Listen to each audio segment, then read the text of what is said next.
कुछ पूछना चाहे इमिग्रेशन के बारे में तो हमें कॉल कर सकता है। हो सकता है कुछ सवाल मेरे पास ऐसे ना हो जो कुछ आप लोगों के पास हो जो आपके कंसर्न के हो, तो आप हमें कॉल करके पूछ सकते हैं। अस्सलाम वालेकुम जी, वेलकम वंस अगेन। पहले लास्ट डे में हमने किया था ये शो।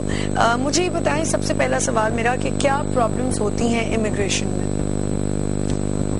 इमिग्रेशन में ओवरऑल अगर आप बात करें तो प्रॉब्लम्स तो मतलब ये कि लोग कैटेगरी को मीट नहीं कर पाते हैं, उस क्राइटेरिया को मीट नहीं कर पाते हैं, और सबसे बड़ा तो यही है। बाकी तो इस वक्त सब जाने के लिए तैयार हैं, लेकिन ये कि कौन उस सर्टेन क्राइटेरिया को मीट कर सकता है। जैसे कनाडा का है कि 67 पॉइंट चाहिए उनको, जो एजुकेशन और एक्सपीरियंस की बेस पर अप्लाई करना चाहते हैं। इसके अलावा और बहुत सारी कैटेगरीज हैं। एक चीज मैं यहाँ पे आपसे जरूर पूछना चाहूंगी, आपने एजुकेशन की बात की, जब हस्बैंड वाइफ आपस में जब एक फैमिली पूरी इमिग्रेशन के लिए अप्लाई कर रही होती है, तो उसमें वाइफ और हस्बैंड की क्वालिफिकेशन अलग अलग होनी चाहिए, उसके पॉइंट्स साथ होते हैं? देखें, जो एक होता है प्रिंसिपल एप्लीकेंट, मेन एप्लीकेंट, उसके पॉइंट्स पर डिसीजन होता है, उसको वाइफ के पॉइंट्स की सपोर्ट मिलती है। अगर वाइफ की एजुकेशन है, फॉर एग्जांपल ग्रेजुएशन है, मास्टर्स किया हुआ है, तो उसको 5 पॉइंट्स भी मिल सकते हैं उसकी तरफ से। तो जैसे मैंने पहले कहा कि 67 पॉइंट्स दरकार हैं, तो उसमें ये है कि वो फिर वाइफ की तरफ से 5 पॉइंट्स मिल गए, कोई रिश्तेदार कनाडा में है उसके 5 पॉइंट्स मिल गए, रिश्तेदार से बड़ा क्लोज रिलेटिव वो हैं तो उसके 5 पॉइंट्स मिल गए। इस तरह से ये सम अप होते हुए 67 पे पहुंचता है। बाकी फिर इसके प्रिंसिपल एप्लीकेंट के अपने पॉइंट्स हैं, एजुकेशन के हैं, उसके बाद एक्सपीरियंस के हैं, उसके बाद एज के हैं, ये सारी चीजें सम अप होकर फिर 67 पॉइंट्स। ठीक है। अच्छा, किस वजह से इमिग्रेशन नहीं हो पाती? किस सूरत में इमिग्रेशन अप्रूव हो जाती है? 2 चीजें होती हैं। एक तो ये कि कुछ लोग अपने तौर पर उसको देखते हैं वेबसाइट को उनकी और समझते हैं कि जी बस इट्स नथिंग, जस्ट एक फॉर्म भरें और भेज दें। बिल्कुल। लेकिन उसके साथ सर्टेन रिक्वायरमेंट्स होती हैं, सर्टेन डॉक्यूमेंट्स की वो होती है, और वो अगर कंप्लीट ना करें तो इमिग्रेशन नहीं होती, नंबर 1। फिर ये कि कोई मीट उस क्राइटेरिया पे पूरा उतरता नहीं, जबरदस्ती की एप्लीकेशन भेज दी, वो भी नहीं हो पाएगा। ठीक है। वो अपने आप को अप्लाई करके वो 2 साल इंतजार कर रहे हैं कि हाँ जी बस मेरा तो इमिग्रेशन होने वाला है, 2 साल बाद पता चलता है, 3 साल बाद पता चलता है जी रिजेक्शन आ गया। फिर उसके बाद वो जो डिस्क्रिमिनेशन है जी पाकिस्तानियों के साथ ऐसा कर रहे हैं, ऐसा नहीं है। वो डॉक्यूमेंट्स रिक्वायरमेंट जो है वो पूरी नहीं कर पाते, इवन पॉइंट्स पूरे नहीं है, 67 पॉइंट्स पूरे नहीं हो रहे हैं, आपने अप्लाई किया हुआ है और आप इंतजार में हैं। फिर आप कैसे उम्मीद कर सकते हैं कि वो आपको इमिग्रेशन जो है प्रोवाइड कर सकते हैं?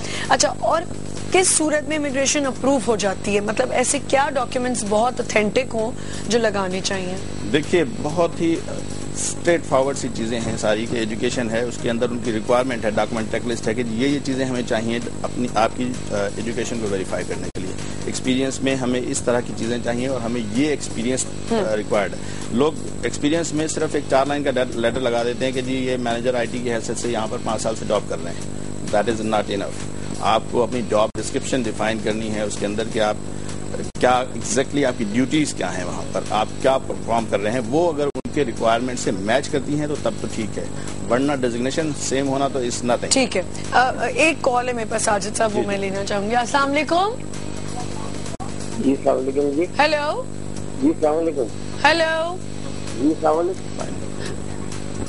मुझे आपकी आवाज भी नहीं आ रही और कॉल ड्रॉप भी हो गया, आप दोबारा कॉल कर सकते हैं। जी साजिद साहब जी। अच्छा, मुझे ये बताएं कि हाँ, अगर जो मिल जाती है उसमें डॉक्यूमेंट सिंपल क्या है, अगर जो 67 पॉइंट्स होने चाहिए? देखिए, एक्सपीरियंस में आपको अपना एक्सपीरियंस,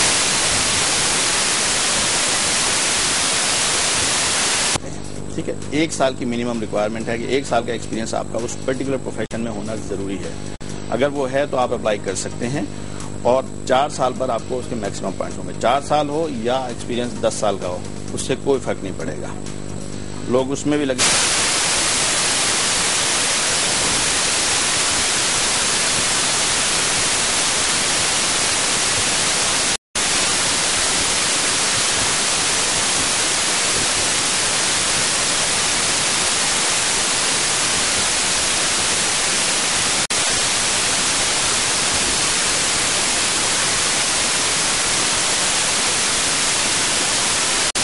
कैलकुलेट करें, मैट्रिक कितने 10 साल का मैट्रिक है, 2 साल इंटर, 2 साल ग्रेजुएशन, हाँ, बिल्कुल, 2 साल बिल्कुल, 16 साल में हो गया। बिल्कुल 16 साल पर आपको 25 पॉइंट्स नहीं मिलेंगे। लेकिन जो खुद अप्लाई कर रहे होते हैं वो उसको 25 पॉइंट्स गिनकर वो अपनी कैलकुलेशन करते हैं। हाँ जी, मेरे 67। हमारे साथ कॉल है। अस्सलाम वालेकुम।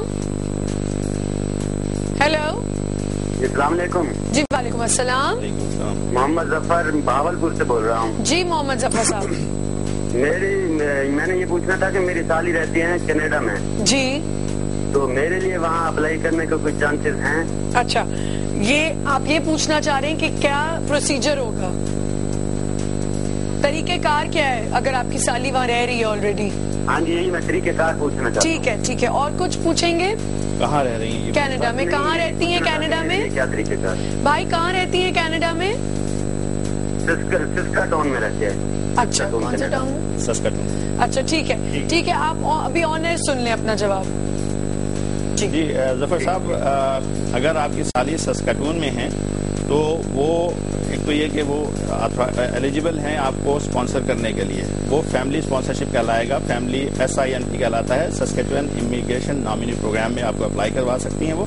लेकिन अब पिछले अभी कुछ अरसे से चेंजेस आई हैं, तो उसके साथ अब सर्टेन और रिक्वायरमेंट भी हो गई हैं कि एक तो ये कि आपकी सारी सिर्फ एक मेंबर को ही अप्लाई कर सकेंगी फैमिली में, नंबर 1, और नंबर 2 ये कि आपके पास वहां से जॉब ऑफर होना भी अब जरूरी हो गई है, जिसमें उम्मीद है कि अभी चेंजेस आ जाएंगी। वर्बली अनाउंस हुआ है लेकिन अभी तक राइटिंग में नहीं आया है कि हाँ जी वो रिक्वायरमेंट उन्होंने खत्म कर दी।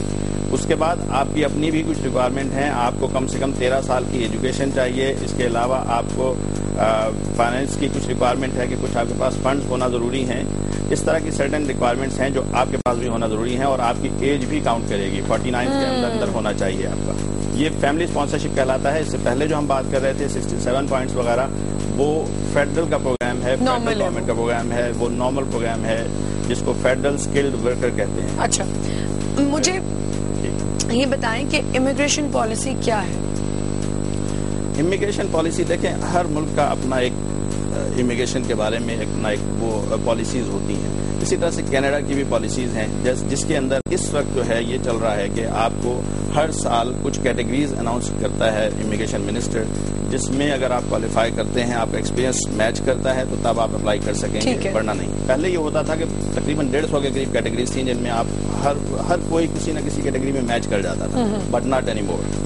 Now like they have shrink the categories. अब उन्होंने सिर्फ 29 कैटेगरीज इस वक्त हैं जो पिछले साल गुजरा है, और अभी इसी जून में ही अनाउंसमेंट एक्सपेक्टेड है कि जिसमें वो नई कैटेगरीज को अनाउंस करेंगे। अच्छा, that's really good, क्योंकि जिन लोगों को प्रॉब्लम्स हैं वो बेचारे कहाँ जाएं? बिल्कुल, और अगर जून में नहीं अनाउंस होता तो 1 जुलाई से जो पुरानी कैटेगरीज थी 29 वही जून तो अब खत्म होने को आ गई वही कंटिन्यू कर जाएंगी फिर वो। अच्छा, और 1 जुलाई तक भी नहीं अनाउंस होगा? अगर 1 जुलाई तक अनाउंसमेंट नहीं होती तो वो जो 29 कैटेगरीज हैं वही कंटिन्यू होती। वो कौन कौन सी कैटेगरीज हैं, थोड़ा सा बता देंगे? मतलब हेल्थ प्रोफेशन से रिलेटेड ज्यादातर हैं उसके अंदर। डॉक्टर्स हैं, फिजिशियन स्पेशलिस्ट हैं, साइकोलॉजिस्ट हैं, और मीडिया है।